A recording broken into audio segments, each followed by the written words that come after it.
gremo na Bližnji vzhod, kjer si, vsaj tak občutek imam zelo rad in tudi dobre reportaže si pisal za Večer v soboto iz Iraka, Libanona, Sirije. Kako sploh prideš tja? Pa, mislim, s tem ni težko priti, recimo, v te države. Sploh v Sirijo, odkar je pač 8. decembra lani padel ta dolgoletni režim predsednika Bašarja al-Asada, se je v bistvu tako hitro se je vse zgodilo. Takšen šok je bil, pa ne samo za mednarodno skupnost, za opazovalce, ampak predvsem za Sirce same, da se je nekaj mesecev po padcu v bistvu država še nekako iskala, oziroma ne vem, administracija sicer je normalno potekala, niso ljudi odpustili iz recimo nekih normalnih administrativnih pozicij, ampak ni bilo še nekih, mislim, vse je bilo še tako odprto, ni bilo nekih pravil, zakonov, karkoli. Poslušajte, berite in klikajte Večer za vikend, ker smo z vami in za vas tukaj vsak trenutek. Zdravo poslušalke in poslušalci, bralke in bralci Večera. To je Večer za vikend, daljša različica našega dnevnega podcasta Večer je zjutraj, ki ga zelo dobro in vestno poslušate. Mimo grede, velik odziv je bil tudi na prejšnji petek, ko smo objavili pogovor z Zlatkom Zahovičem. Bil je pester in zanimiv in verjamem, da bo tudi tokrat tako, ker je z mano Mihael Šmirmaul, novinar, ki dela za Bloomberg, piše za Večer, objavlja na svoji platformi Blitzpolitik, popravi me, če to je verjel, sem v redu povedal, dobro. Sicer pa je študent magistrskega študija komunikologije, k koncu gre na študijo, tako da upam, da ti novinarstvo ne vzame preveč časa, sicer pa veliko časa posveti tudi potovanjem, raziskovanjem sveta in o tem tudi piše. Njegove reportaže, članke ste na to temo lahko brali tudi v Večeru, zunanja politika, dogajanje v žariščih, na žariščih svetovnih in seveda marsikje po svetu je tvoj žanr. Mihael, radi te beremo, kako se imaš danes tukaj v studiu, ko si pred kamero. Na Bloombergu si že bil gost, ne, v studijih. Ja, zelo manj pogosto. No. Okay. Raje pišeš? Zagotovo, ja.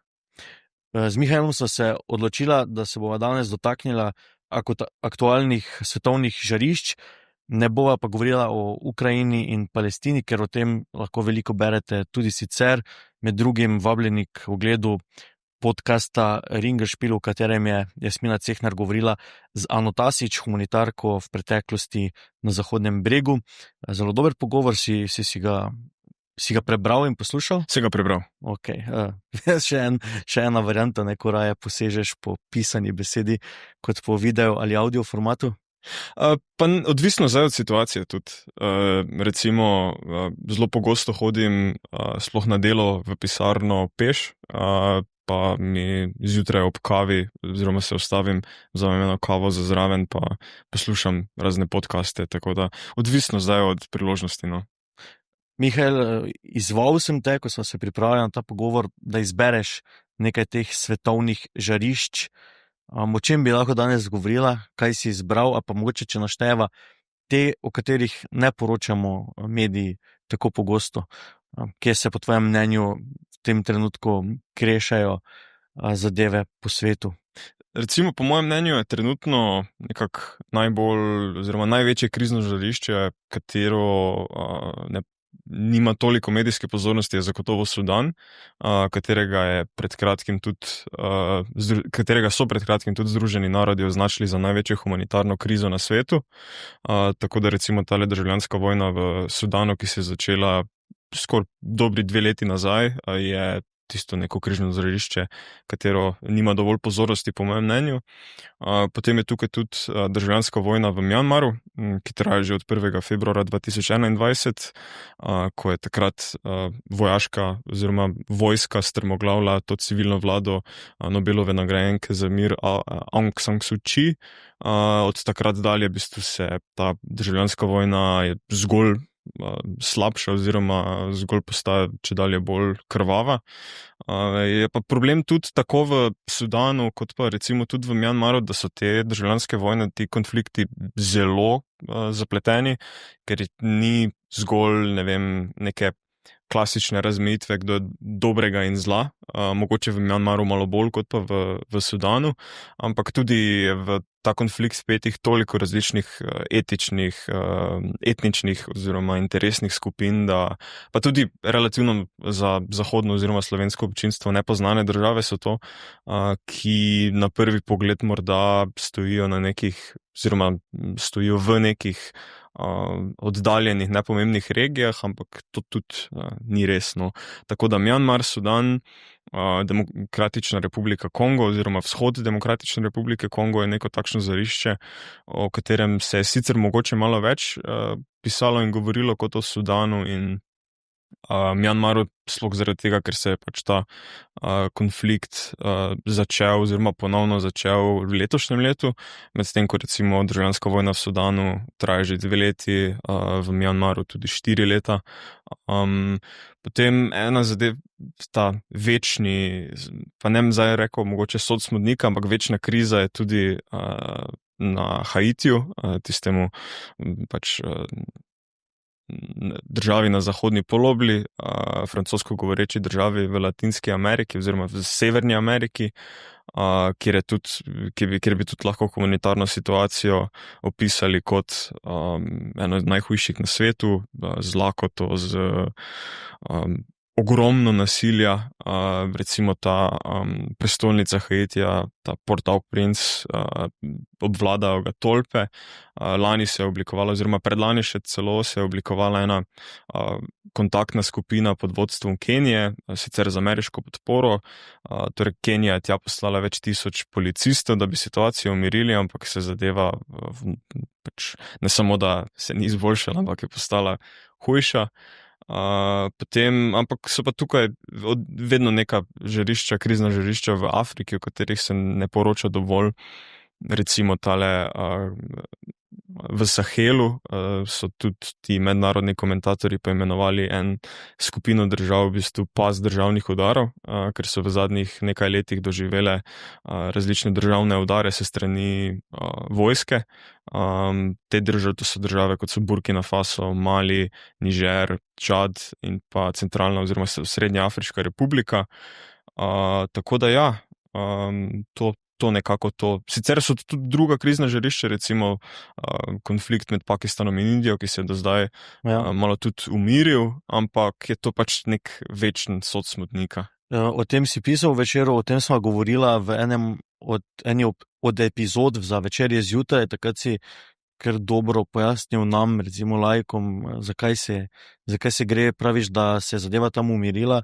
Mogoče malo obnovimo zadevo, kaj se v bistvu dogaja med Pakistanom in Indijo. Torej ja, 22. aprila je v regiji Kašmir, ki prvo moram samo razložiti glede Kašmirja, to je visokogorska regija v Himalaji na severu Indije in Pakistana, ki si jo lastita obe državi.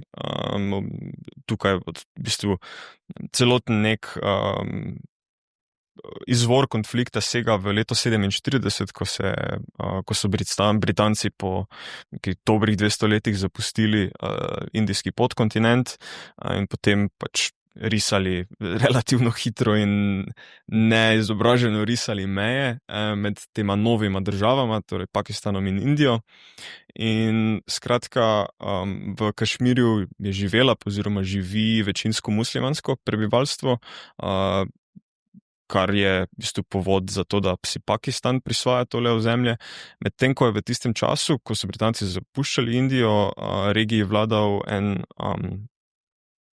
hindujski, torej pač Indija je večinsko hindujska država, en hindujski maharadža, torej nek grof, lokalni glavar, vladar, karkoli, ki pa se zaradi vstopa teh pakistanskih paštunskih borcev v regijo takrat odločil priključiti New Delhiju, torej Indiji, in se potem v bistvu praktično, ko sta državi se osamosvojili, je prišlo do prvega konflikta glede tega Kašmirja.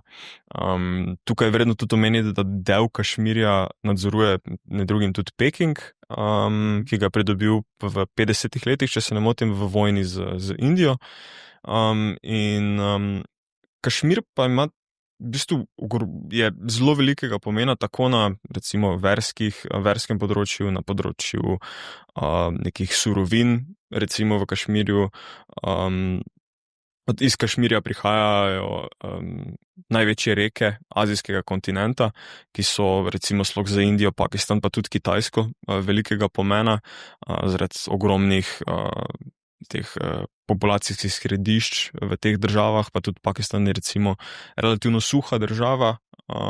Skratka, to pa tudi nekih teh geopolitičnih trenj.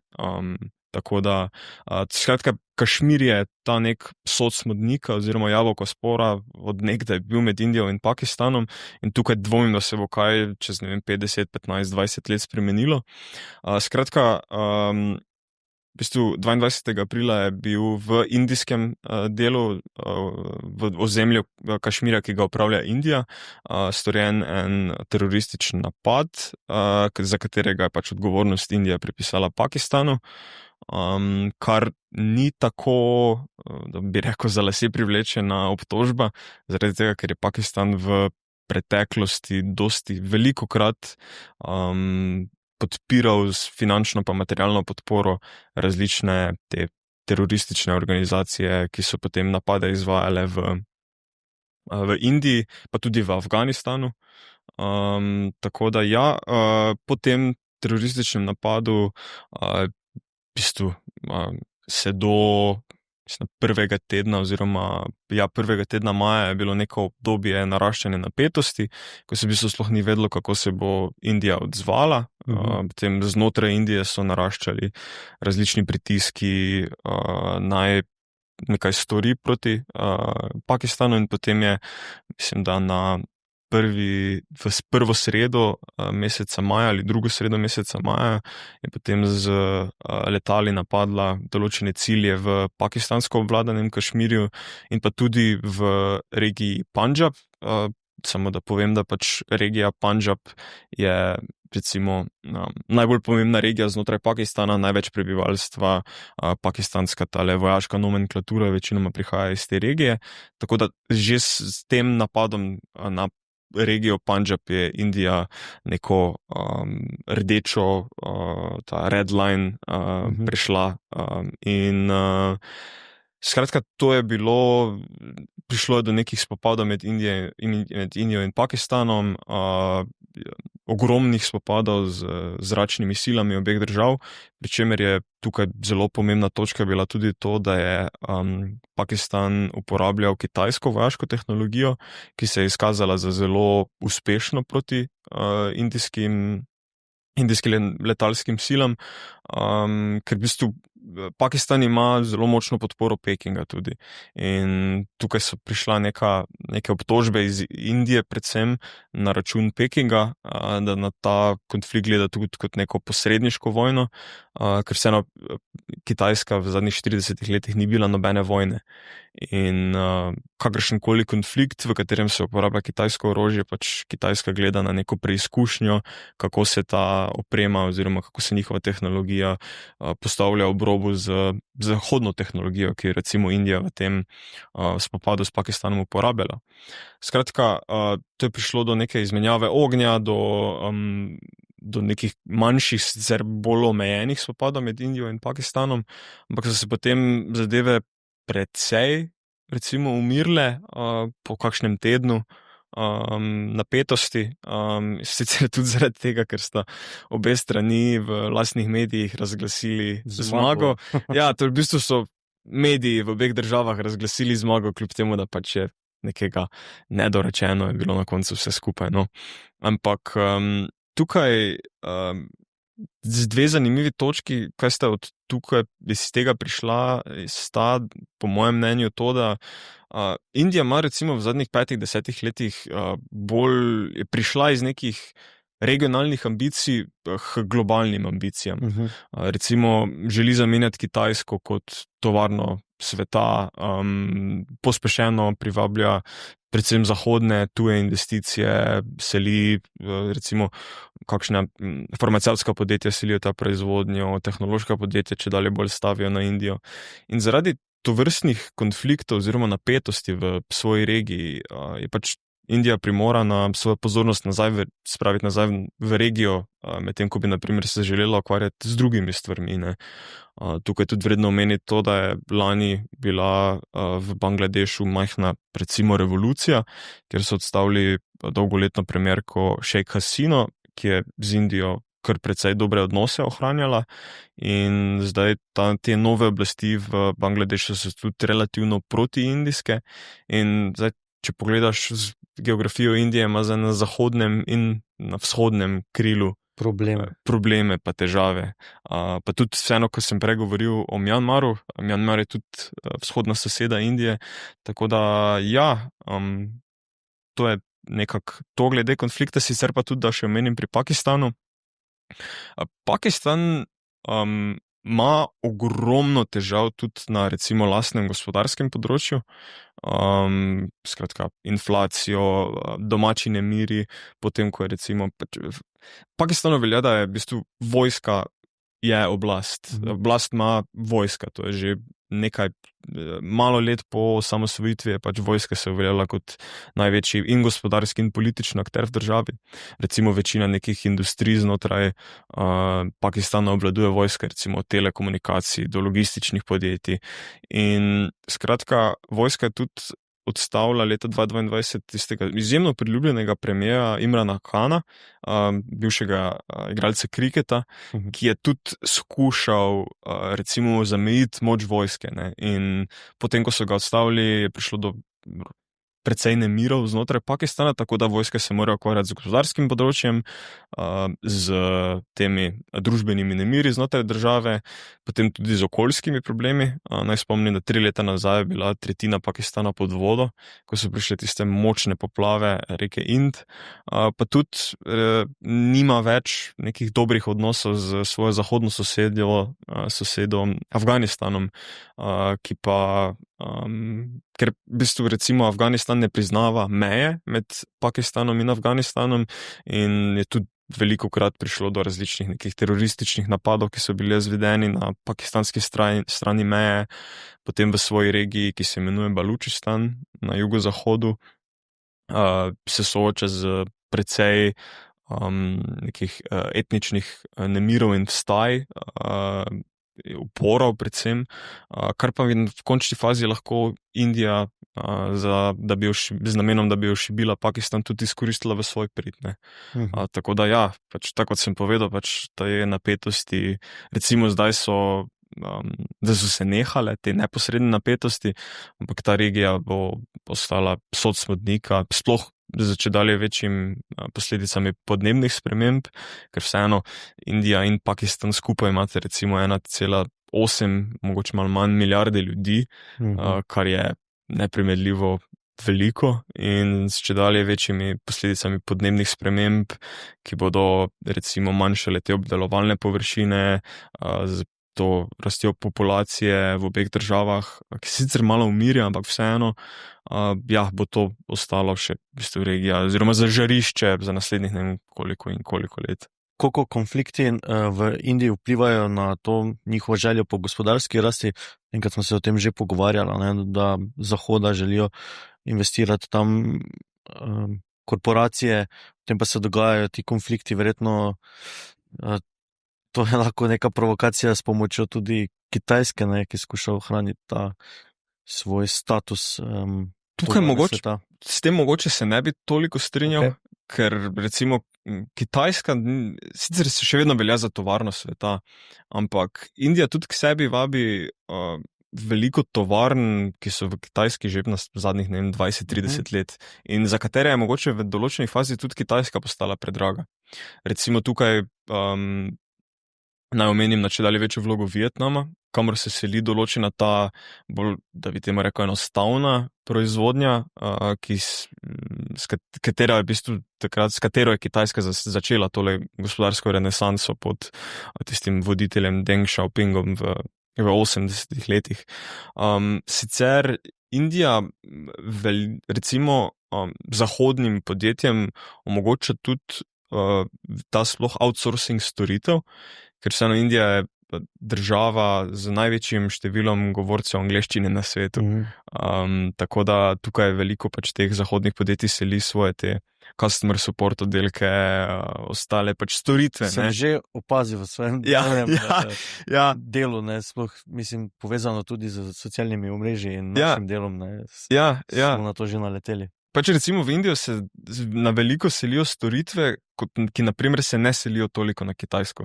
Indija je ful močna akter tudi na področju farmacije, sicer Kitajska ima tudi svojo močno farmacevtsko industrijo, ampak ne toliko, oziroma pač se ne pojavlja vsaj na dnevnem redu oziroma na meniju zahodnih družb toliko kot Indija.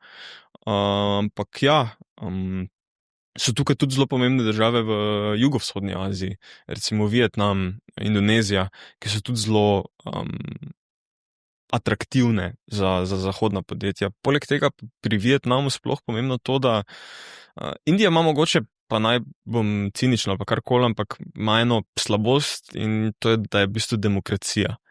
In ima tudi zvezno ureditev, medtem ko v Vietnamu pač tako kot na Kitajskem komunistična partija obvladuje praktično vse. Tako kot rečejo, tako bo. Točno to.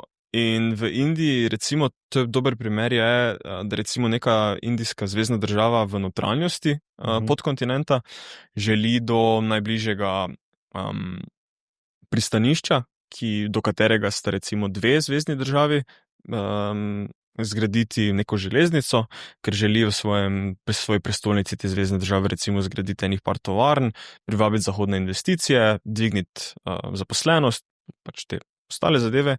In recimo za gradnjo te železnice do tega pristanišča bo, recimo rečemo, da je ta regija obvladovana ze strani te BJP, to je ta stranka, ki trenutno vlada Indiji, in tista obalna zvezna država pripada tej stranki BJP, ampak vmes pa je ena zvezna država, ki pripada opoziciji in tako kot imamo tu naprej tudi v Sloveniji to demokratično nagajanje, se pač tista vmesna država ne bo dala zelene luči, zaradi tega, ker bi to pomenilo, da bi v bistvu vladajoča stranka oziroma njim nasprotujoča stranka pridobila neko zmago, kar pa je pač politično nesprejemljivo za njih. Medtem ko naprimer v Vietnamu pa na Kitajskem sploh, kar bo Peking oziroma kar bo Hanoj rekel, tak bo, ne bo tu nobenih nekih mencan, ne. Tako da to je tudi en problem Indije. Drug problem Indije recimo je tudi relativno manj izobražena delovna sila, manjša pismenost tudi v končni fazi, recimo kot na Kitajskem ali pa tudi v Vietnamu. Pa tudi sicer Indija je do nedavnega imela relativno neprijazno neko davčno strukturo, sploh ki je zadevala neke mednarodna podjetja, ampak ta vlada pod Narendro Modijem skuša to zdaj po hitrem postopku nekako spremeniti. Marsikdo se je zdaj že na tej točki poslušanja vprašal, kak ta tip vse to ve, ne. Tako da bo če na mesto vprašanje. Mislim, v Indiji si bil? Ja, v Indiji sem bil lani, ja. Sicer v južnem delu. Ogledal sem si sploh to indijsko Silicijevo dolino, mesto Bangalore, ki je recimo že, se mi zdi, pred 15 leti se uveljavilo kot nek indijski Silicon Valley oziroma San Francisco, karkoli. In je kar velika razlika recimo med drugimi deli Indije pa med temi visokoletečimi tehnološkimi mesti, ne. Delajo Indijci tudi na AI-ju, torej na umetni inteligenci, ker recimo imamo zdaj pač na zahodu Ameriko kot neko silo, hkrati so močni vse bolj na Kitajskem, so tudi oni spostavili. Delajo, ampak recimo Indija ima tudi en velik problem, da večina njihovih teh zelo pametnih ljudi, pač oni imajo resno težavo z begom možganov. Recimo izvršni direktor Google je Indijec, izvršni direktor Microsofta je Indijec, številni ti in najpametnejši oziroma najboljši inženirji v teh tehnoloških podjetjih, ameriških, so pač Indijci. In Indija ima res težavo s tem begom možganom, pa tudi recimo povprečnemu Indijcu je veliko lažje iti delati, se zaposliti za kakšno zahodno podjetje, kot pa recimo Kitajcu, pa tudi iz razlogov, ki sem prej omenil, kar se tiče angleščine, ostalih zadev, pa ker je ta tehnološka industrija na Kitajskem, domača tehnološka industrija, veliko bolj razvejana, veliko bolj sodobnejša kot pa v Indiji in je zato pač primoran iti recimo predvsem v Združene države Amerike tukaj, ne. V zadnjem času se zelo povečuje recimo število patentov, ki jih prijavljajo Indijci, veliko bolj, pač ta delež povečanja je veliko večji, kot pa recimo pri nas v Evropski uniji, tudi na Kitajskem, na Združenih državah. Ampak ja, dokler se bo dogajal ta beg možganov, dokler bo najpametnejši Indijci se odločili, da bo delali za ta velike zahodne korporacije, ki pač valjda omogočajo nore plače, bo takšen trend, recimo po mojem mnenju. Ok, nisi odgovoril na vprašanje, ker sem te vmes še enega zastavil, odkot vso to znanje? Ja. Kje dobivaš informacije, pa koliko se temu raziskovanju posvečaš? Imam več teh nekih virov informacij. Recimo imam enih par držav, katere me zelo zanimajo, recimo na Bližnjem vzhodu in pa v Aziji. In skozi neko delo pisanja o tem sem našel določene tudi neodvisne strokovnjake, bodisi iz teh držav, bodisi, ne vem, zahodne strokovnjake, ki so tam živeli, ki tam raziskujejo.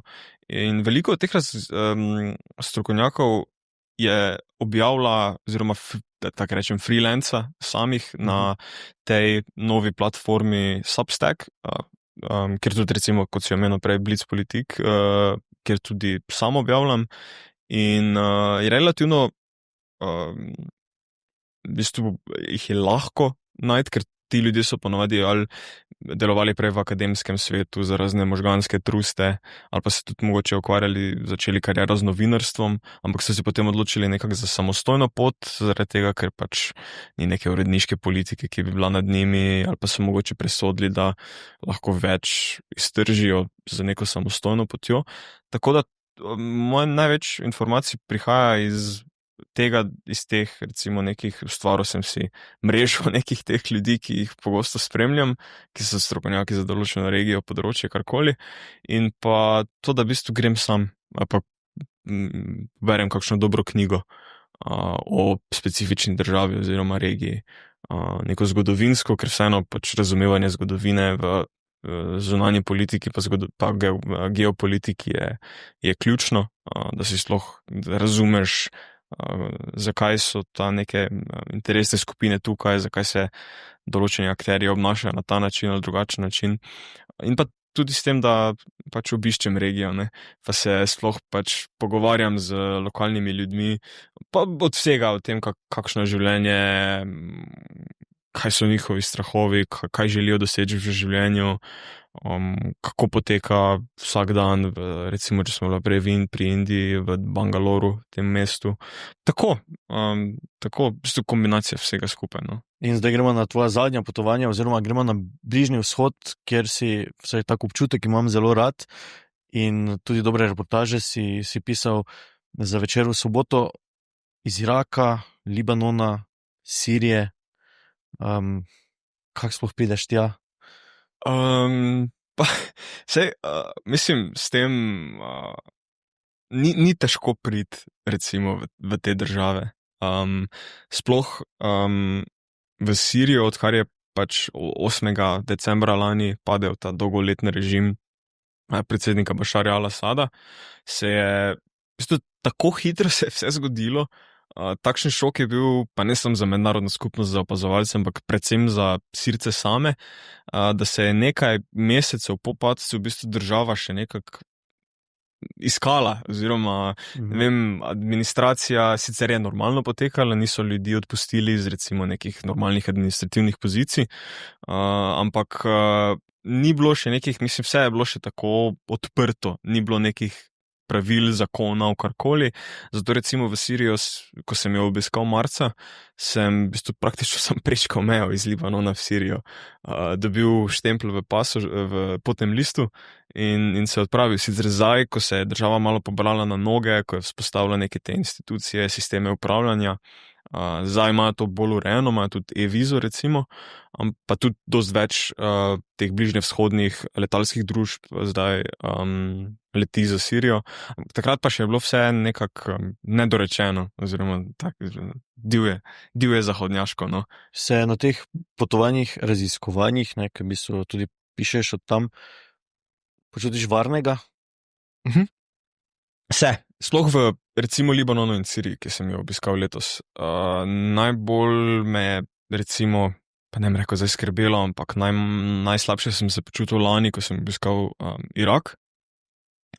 Ampak v bistvu čez čas, tukaj imam srečo, da recimo potujem z enim dobrim novinarskim kolegom, Ryanom, sicer Američanom, ki ima veliko več, oziroma je imel veliko več izkušenj s tovrstnimi potovanji. Recimo ta kolega tudi prepotoval velik del Afrike, kjer je še predvsem tako, da bi rekel, nelagodno oziroma nepredvidljivo. Hitro pride do težav. Ja. In mi je tudi on recimo nekaj svetoval različne zadeve, ampak mislim, vse pride z izkušnjami. Kaj pa so te izkušnje, recimo, kaj ti najbolj pomaga? V enem od podcastov Večer za vikend smo imeli tukaj Urško Mlinarič in Borisa Javšovca, ki sta oba pač novinarja s terena odlična. Jaz sem bil enkrat za par dni z Borisom v Ukrajini, torej en mesec po začetku te zadnje ruske invazije, kakorkoli. Nisem zunanje politični novinar, tako da, če imam kakšno formulacijo napačno, se opravičujem. No in sem videl tam, kako Boris pristopi s cigareti, ponudi teritorialcu. To je dobro, to je zelo dobro, ja. Imaš ti neke svoje finte? Ja, naj samo tukaj menim, da jaz nisem še obiskal aktivnega vojnega območja. To so vse države, ki so imele dolgoletne uničujoče vojne. Tega se jih tudi drži, verjetno to neki prizvok na nevarnih držav. Ja. Ki recimo, po mojem mnenju, razumem, zakaj je ta prizvok, ampak recimo sploh na področju Libanona in Sirije sta z mojega vidika zelo varni državi, sploh če veš, kam iti, ampak o tem si tako najverjetneje želel govoriti. Ja, pač prva stvar, preden se odpravim v takšne države, je raziskovanje. Tukaj je tudi zelo važna recimo geografija. Naj povem na primeru Libanona. V Libanonu sem pač večino časa bil v prestolnici Beirut, ki jo od 7. oktobra dalje Izrael obstreljuje, ampak v bistvu na prvi pogled se zdi, kot da celoten Beirut gori, oziroma je nevarnost nekih bomb, ampak ob nekem bolj podrobnem pogledu na situacijo pač človek vidi, da te bombe večinoma oziroma skoraj izključno padajo v eno mestno četrt, kamor pa kot turist oziroma tudi, kot novinar je zelo zanimivo iti tja, ne, ampak kot turist, kot nek obiskovalec, pač ti nimaš tam kaj za početi. Edina stvar, ki je to mednarodno letališče, je zelo blizu, skozi to mestno četrt, ki se imenuje Dahije, tudi poteka tale avtocestna vpadnica za center, do centra. Tako da v bistvu tukaj to neko raziskovanje, nek research, kje se kaj dogaja, koliko napadov, pač tu nek trend različnih napadov, pa če so to napadi državnih ali nedržavnih akterjev, terorističnih skupin, skratka preučiti, ali ta trend narašča, ali ta krivulja narašča ali pada, kakšni napetosti so, če so volitve, recimo volitve v teh, recimo da rečem, pod narekovajih nevarnih državah, to skrat prinašajo kakšne probleme. Recimo to je eno pravilo, pa ne vem zdaj točno, komu ga lahko pripišem, ampak recimo obstaja pravilo, da če kot, ne vem, avanturističen, postolovski turist želiš iti v eno državo tretjega sveta, pač upoštevaš to pravilo, da ne greš 6 mesecev pred, pa najverjetneje 6 mesecev po volitvah, ker zna biti zelo, zelo napeto.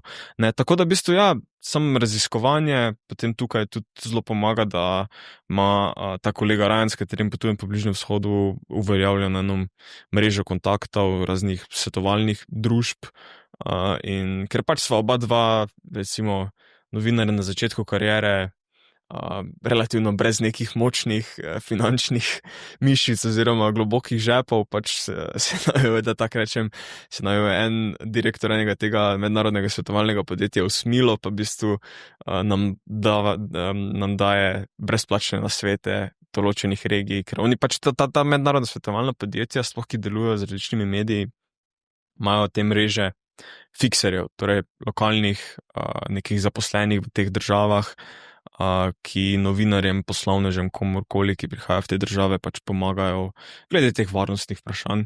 Tako da je vedno dobro vprašati takšna podjetja, svetovalna podjetja, kako je zdaj situacija tam, na kaj moramo paziti, če nam lahko zrihtajo kakšnega tega fikserja za kakšno ceno.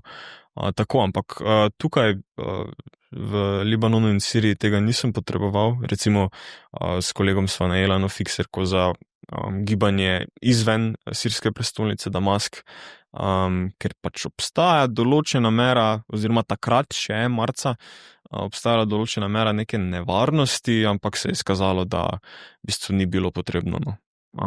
Ko pideš ni to vaška straža, ampak na stražo kako se temu reče, to, kar te ustavijo na ulici. Vojaška kontrolna točka, ampak tukaj, mislim, jaz sem to doživel, ampak v zelo varni državi, zahodnoafriški, kjer pač ni ne duha ne sluha o nekih konfliktih, so pa to pred vsako vasjo pač nekaj normalnega. Pa prvič, ko se mi je to zgodilo, pač mi je malo srce zaigralo. Veš, v tistem prijetnem tonu, ampak malo je bilo stresno. Kakšen feeling si imel ti, kakšen občutek si imel ti, ko si to doživel v teh državah? Recimo, zdaj v Siriji, ko sem bil, sem že bil relativno na to navajen, pa tudi v Siriji so bili dosti bolj taki sproščeni. Oni so še vseeno, se mi zdi, da ker so tile miličniki, vojaki, karkoli, ki so nadzorovali te kontrolne točke, so vseeno pripadajo tej zdaj vladajoči skupini Hayat Tahrir al-Sham, kar pomeni, da so najverjetneje zelo veseli nad to novo realnostjo Sirije. Zato so bili sproščeni, videli so turista, se naj s kolegom skozi spustili, pa tudi tako sem povedal, imel sem fikserja, ki je imel moje podatke, ki je vedel, kam grem, kje spim, ostale zadeve, tako da to bilo zelo lahko. Ampak recimo v Iraku, kjer sem tudi bil s tem istim kolegom lani, pa sem se pač relativno neumno odločila, da bova da porabim to angliško besedo, backpackala po Iraku. Takrat. Mislim, seveda, oba dva so novinarja, oba dva so pisala, so si pogovarjali z ljudmi, ampak na ta backpack način, ne. Vseeno, recimo, v zgodnjih 20-ih. Malo bolj spontano, torej. Dosti bolj spontano, ne. In seveda sva pač imela, recimo, taksiste, ki sva jih najela za prevoz med večjimi mesti, ampak ti ljudje niso vedeli, kam greva, v kateri hotel, naša državljanstvo, pa ostale zadeve, te neke administrativne, karkoli.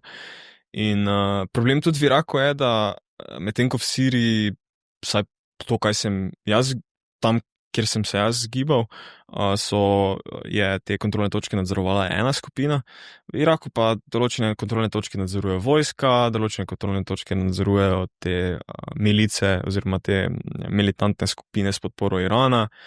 In mislim, se zelo vidiš po tej insigni, po zastavah, po različnih barvah teh uniform. In z iraško vojsko recimo nisva imela s kolegom težave. Se pa je zalomilo pri teh kontrolnih točkah z temi paravojaškimi skupinami, ker pač jaz nisem imel težav, mislim, se sam veš, ko si okoli potoval, pač Slovenija ni zaravno neka konfliktna država, ne, ni nekih večina ljudi sploh ne ve za nas, ne. Mhm. Ne pa, da bi imela neke slabe občutke proti nam, ampak kolega pa ima ameriški pasoš, ne. Se biti Američan v Iraku, pa pač ta nedavna polpretekla zgodovina med Ameriko pa Irakom tudi ni najlepša, no. In je sva imela težave bolj, tak pa ne vem zdaj rekel, da on kriv, ampak zaradi te njegovega potnega lista, njegove državljanstva, se pravi čujem. Ja. Tako da ja, mislim, na koncu tukaj sem, ne, tako da na koncu je bilo vse okej, ne, ampak tisto čakanje pod recimo 40-stopinjskim iraškim soncem, ko nimaš, mislim, saj sva imela neke kontakte v Iraku pa to, ampak niso bili zraven naj od dveh, da bi nam pomagali. Čakanje v teh nekih recimo po kontejnerjih, sicer cigarete sem imel, kar je pač olajšalo mogoče kako interakcijo, pa tudi čakanje samo, ne. Ampak ja, ta Irak je malo bolj, po mojem mnenju, sploh za razliko od recimo Sirije, če že delamo primerjave, tak nekak nestabilen, pač ko hodiš v okoli po Bagdadu, mislim, vidi se, da je infrastruktura veliko bolj načeta, kot recimo tudi v Damasku, čeprav se zdaj v zadnjem času zelo pospešeno vlaga v te infrastrukturne projekte po Iraku, sploh zaradi tega, ker bodo letos novembra v parlamentarne volitve in tale premier Mohamed Shia al-Sudani pač želi nekako se prikazati kot človeka, ki dela, ampak vseeno, to je vseeno mesto z 11 milijoni ljudmi. To je bilo svoj čas, še v bistvu ne tako dolgo nazaj, najbolj nevarno mesto na svetu, z dnevnimi poboji različnih sekt, terorističnimi napadi v času še islamske države. In ta neka vseeno, tukaj tudi se mi zdi, da v tvojem neki percepciji te države še vedno ostaja te slike, ne vem, desetletja nazaj, kaj se je dogajalo, in vseeno si malo bolj pozoren na to, kaj se okoli tebe dogaja. Pa tudi ne pomaga, da je v bistvu na vsakem križišču en policijski, pa to oborožene policije, en tovornjak, ta poltovornjak, potem imaš ogromno vojske, tako da, ja, medtem ko pač v Siriji tu pa tam vidiš kakšnega pripadnika teh oboroženih sil, ampak ni pa tako pogosto kot v Iraku, ne. Se da v teh državah tudi te uniformirance podkupiti? Ne vem, jaz se spomnim našega prehoda meje Gambija, Senegal, čakali smo na pick-upu samo do trenutka, da se je pač naš vodič zdilal z obmejnimi ljudmi, pač tistimi, ne vem, ali je bila to vojska, policija, ali so bili samo cariniki, da so se pač zmenili za neko ceno, ne. Se da, recimo, ja, v teh zagotovo. državah. Mislim, Ampak koliko denarja rabiš? ja, naprimer, jaz ga še nisem zdaj potreboval nič. Okay. Mislim, da se predvidevam, da se predvsem da to v kakšnih teh manjših mestih, krajih, kot pa v okoli teh večjih mest, prestolnic, karkoli. Ampak je pa to recimo problem, s katerim se turisti pa popotniki po Afriki veliko bolj soočajo, kot pa recimo po Bližnjem vzhodu, ne. Okay. Mislim, zagotovo se da, ampak če nimaš ti sam, oziroma če ne padeš v oči tem carinikom, policajem, karkoli, te tudi ne bodo. Skratka, jaz nisem videl, pa tudi od ostalih prijateljev, ki so potovali po tej regiji, nisem slišal, da bi recimo morali v potne liste davati $20, pa kakšne take zadeve, no. V kakšni kondiciji je islamska država, se krepi? Ja, Ja. ravno danes so prišla ven, Reuters je imel eno poročilo. Danes je četrtek, 12. Juni, ne? 12. juni, ja, se prečujem, ja. Ker ravno danes je v bistvu Reuters objavil en malo bolj poglobljen članek, v katerem se sklicuje na vire iz pretežno bližnjevzhodnih držav, pa tudi recimo kakšnih zahodnih držav, da naj bi se islamska država, ta teroristična skupina islamska država, vnovič začela krepiti v Iraku in Siriji. Tukaj naj vseeno omenim, da islamska država nikoli ni bila premagana oziroma nikoli ni pobegnila. Ne.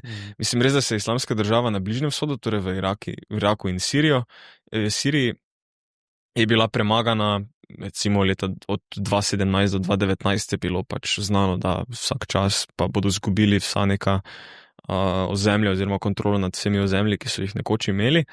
Ampak hkrati se pa je v tem vmesnem času zelo okrepila v Zahodnji Afriki, v temu Vzhodnji Afriki, predvsem v Somaliji, pa tudi v tej regiji, ki se imenuje Horasan. To je v bistvu srednja azijska regija, ki meji na območju vzhodnega Irana, Afganistana in pa Tadžikistana, Turkmenistana, Uzbekistana, skratka srednja azijska regija. Recimo, če se spomnite lanskega marca, je bilo takrat v Moskvi, je bil izveden tisti teroristični napad na Krokus dvorano na nekem koncertu. Recimo, odgovornost za ta napad je takrat prevzela Islamska država iz te province Horasan, ki se v bistvu poznana je po tej skrajšavi ISKP oziroma ISKP.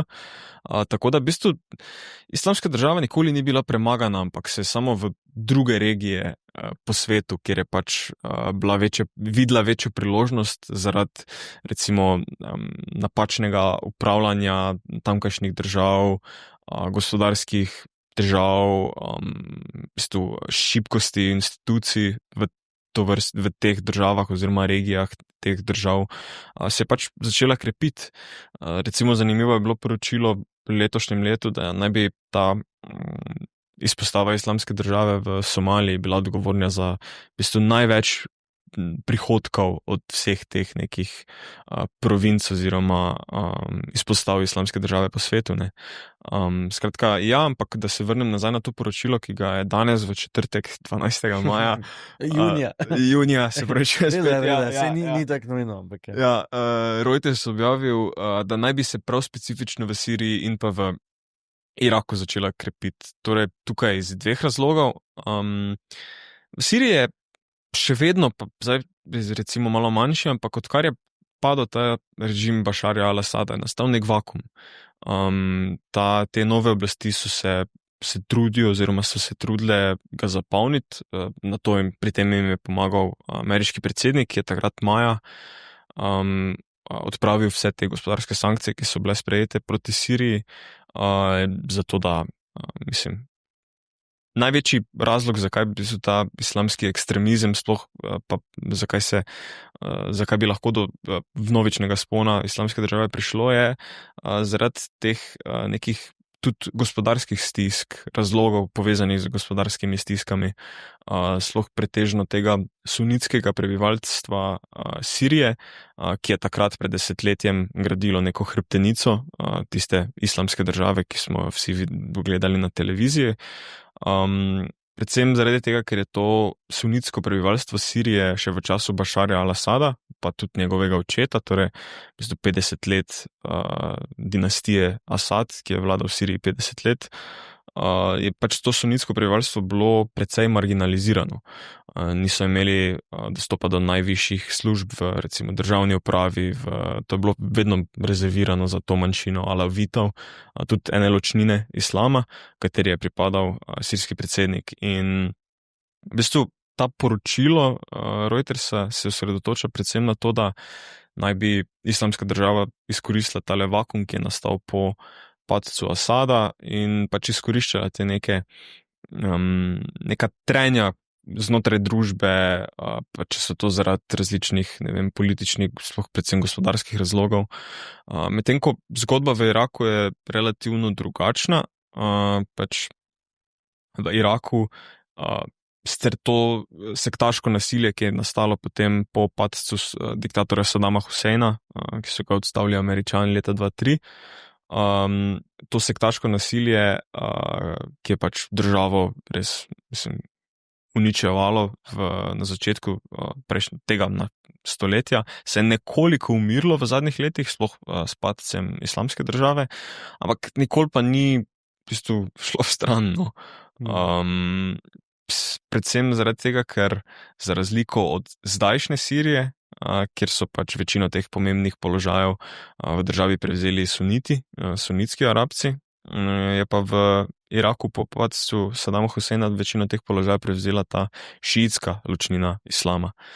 In je tudi marginalizirala lastno sunitsko prebivalstvo, ki je v času Sadama Huseina v bistvu obvladovalo državo, in potem spet tu pridemo do te neke, ena stran, mislim, sektaških trenj, kar pa bi mogoče, itak, kot sem povedal, pač volitve so letos, cena nafte je do nedavnega, pa tudi še vedno relativno v primerjavi z zadnjimi leti upadla, mislim, da celo 90% prihodkov iraške vlade prihaja iz naslova nafte, in zdaj, če je nižja kot je cena nafte, manj ima država denarja, ki ga lahko pač nameni za razne socialne transferje, za infrastrukturne projekte in ostale stvari, in se pač potem ustvari ena nova kriza, družbeno-ekonomska kriza v državi, ki pač vsakršnakoli kriza hodi na roko pač islamski oziroma revitalizaciji islamske države, ne.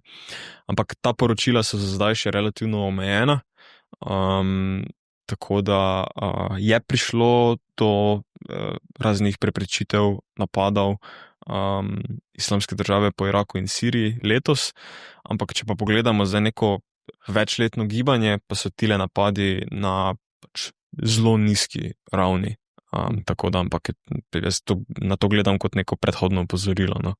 Predhodno opozorilo. Naj naredimo več, da se ne bo to spet, Ja. Hvala za to opozorilo tudi z tvoje strani. Vmes smo dobila znak, da smo na točki, kjer bomo počasi začeli zaključevati, kar ne pomeni, da je pogovor nezanimiv, zelo zanimiv je in želim si, da bi ga v prihodnosti še kdaj ponavljala. Bi pa te zdaj vprašal, kam naslednjič, ti in tvoj rukzak? Ja, veš kaj, en problem je, ne, ta podcast oziroma podgovor bo najverjetneje tudi moja mama spremljala. Tega ne moreš reči. Ja, tako ti bom povedal, kam grem, ko se kamere izklopijo. Kaj pa pravi mama, ko pač greš v Sirijo, Irak in Libanon in v Indijo in kamorkoli pač greš? Pa jaz mislim, v vseh primerih najverjetneje ni najbolj prijetno, obema staršema, ne samo izpostavil mame, ampak se vidi, da se na nek način sta se v bistvu tudi že navadila tega. Tako da se lahko povem, pač Iran je letos v planu. Okay. Ja. Ne ostale zadeve, tako da tudi recimo v zadnjih letih se mi je na kakšnem tem potovanju tudi oče pridružil, tako da v bistvu, se skrbi so vedno, ampak tudi neka aktivna participacija pa je tudi iz tega prišla, no. Se strinjam, z veseljem bi. Kdaj bil v tvoji koži? Sem se že malo predstavil. Hecam se. Daj, prosim, deli kako anekdoto, zdaj, ki res, ko ti rečeš, ampak ko priješ na pošto s kolegi, ne, pa prva stvar, ki si jo mogoče v zadnjih leto pa pol, 2 letih, prva stvar, veš, kaj se mi je zgodilo. Ne vem, ena situacija, ne vem, si pil pivo z muslimani, oni mi res... Dobro, to lahko tudi v Sloveniji. Vem, ampak šalim se. Z tistimi, ki sicer ne pijejo. Ne?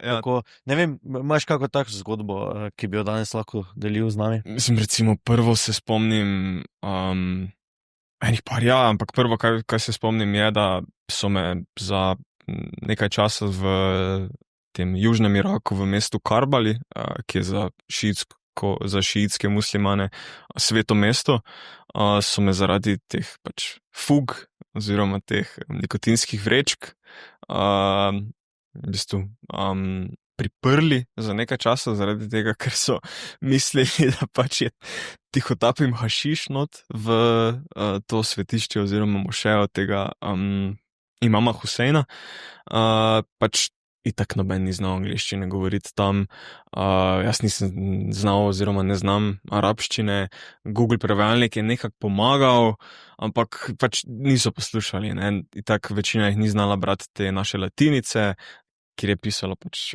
Made in Sweden. Ja, pa tobačni izdelek, karkoli, ne. Mislim, tu bi lahko tudi proizvajalci kakor v angleščini napisali, ne, this is a tobacco product, ali pa kaj takega, da bi bilo bolj jasno. Ampak skratka, ja, mislim, potem čez čas so oni ugotovili, da ja, se to pa najverjetneje je, čudni zahodnjaki uporabljajo, ne, mislim, kadi čike kot normalen človek, ne. Ja, potem so se v opravičilo so nama s kolegom v bistvu organizirali voden ogled po temu svetišču. Sicer tudi človeka, ki ni znal angleško, ampak tudi nam je prek prevajalnika govoril, kaj je tu, kaj je tam, kaj je to. Potem sva spoznala celo kuratora muzeja, ki je znal angleško, ker je šel na poletno delo v Avstralijo, ne vem, v 90-ih, tako zanimiv možakar. Pa tudi nas so naj pogostili. Tako da ta zadeva prva zdaj pade. Pa tudi recimo na enem izmed teh kontrolnih točk zdaj v Siriji sem po noči bil pijan, kar se je izkazalo, da je bilo na koncu čisto okej, no. Se ga dosti več skrbi. Ja, mislim, Sirija je relativno, mislim, v Siriji se morajo ljudje zavedati, da je to izjemno raznolika država, ne. Recimo vseeno 10% prebivalstva je še vedno kristjanov, veliko je Kurdov, Alavitov, Šiitov, pač niso ti sunitski Arabci, zdaj to prevladujoče večinsko prebivalstvo, ne. Zato je različnih tudi, ne vem, ene izmed najbolj čudovitih cerkev, ki sem jih kdajkoli videl, so bile v Siriji. Za večer sem tudi spisal reportažo iz te vasice Malula. To je ena vasica, recimo 1 urco vožnje severno od Damaska, kjer še zdaj govorijo jezik Jezusa Kristusa in ga še ohranjajo, skrbijo zanj, tudi mladi ljudje ga govorijo, ne. Tako da ja, pač krščanstvo je v Siriji, mislim, imaš ene izmed najstarejših cerkev na svetu. Tako da ja, ni Sirija zgolj to, kar recimo vidimo, pa preberemo, ampak je tudi veliko različnih nekih skupin ljudi. Koliko je samo cenzure pri tem, kar objaviš, koliko je tudi preverjanje informacij, kako se tega lotevaš? Mislim, samo cenzure v smislu, ne pišem zdaj ravno nekih bedarijah, ki jih počnem tam, ne. Ker zdaj nisi cenzuriral tega, da si bil vinjen na kontrolni točki, ne, ampak... Ja, recimo, mislim, ja, kakšne te zelo monotone detajle, ker večina teh potovanj, oziroma vsaj dobršen del teh potovanj, zna biti tudi monoton, ne. Ne vem, pogovor z ljudmi na ulici, gledanje stvari na bazarju, pitja kave, zastrupitev s hrano. To je klasika. Ja, klasika, no, sicer to se mi ni zgodilo, ampak ja, je recimo. Kar se pa tiče tega preverjanja informacij, pa je ogromno različnih tudi sirskih medijev, strokovnjakov, o katerih sem prej govoril, ki freelancajo, različnih teh nevladnih organizacij, mednarodnih nevladnih, lokalnih nevladnih organizacij. Pa tudi zdaj, ko sem veliko potoval skozi te države, sem si tudi neko lastno mrežo kontaktov vzpostavil in lahko vedno pri teh, recimo, fikserjih iz Sirije preverim, če kaj drži ali kaj ne drži, ne. Mislim pač, ne pridobivam informacij iz družbenih omrežij, tako. Dobro.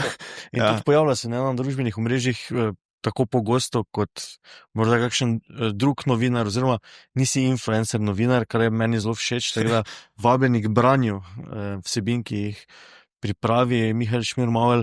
Za konec še to, boš influencer v prihodnje?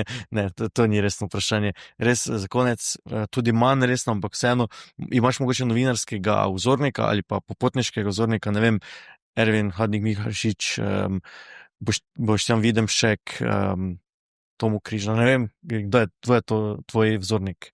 Najverjetneje ime, za katerega še nisi slišal, Robert Young Pelton. Ne. Ameriški, recimo on se ne opisuje niti ne kot novinar, ne kot pisatelj, je napisal enih par zelo dobrih knjig, ampak se v bistvu samo piše kot pustolovec. Tudi, skratka, to je en Američan, ki je Začel je v oglaševalski industriji, ampak ga vedno, da rečem po domače, firbec mantro in se odpravil po teh, recimo, zelo nevarnih krajih po svetu, sploh na dopuste. In to je razlagal začetek svoje kariere, da v bistvu on je bil en izmed prvih zahodnjakov, ki je šel v takrat talibansko kontrolirani Afganistan v leta 96, se spoprijateljil s tamkajšnjimi talibani, spal v hotelih, ki so jih okupirali večinoma, ne vem, tuji dopisniki, vojni dopisniki in si je nekako mu je bilo očitno všeč dopustovati v teh krajih, ampak ni mi kul zaradi tega. Tukaj recimo spet apel na mamo, da nočem biti takšen, oziroma opozorila, ampak skratka, všeč mi je način, kako pripravlja prispevke, oziroma kako piše knjige iz teh držav, teh recimo križnih žarišč, njegov vidik na neko mednarodno dogajanje. Recimo vedno vključi glasove vseh strani, tudi tistih, katerih se mogoče na takšen ali drugačen način negativno piše, poroča, karkoli. On je enkrat rekel, da njegova naloga kot neki reportažni novinar oziroma pisatelj ni, da pomaga oziroma da poda neko mnenje ljudem, ampak da v bistvu da dovolj informacij, da si ljudje sami ustvarijo mnenje. In tudi veliko si upa,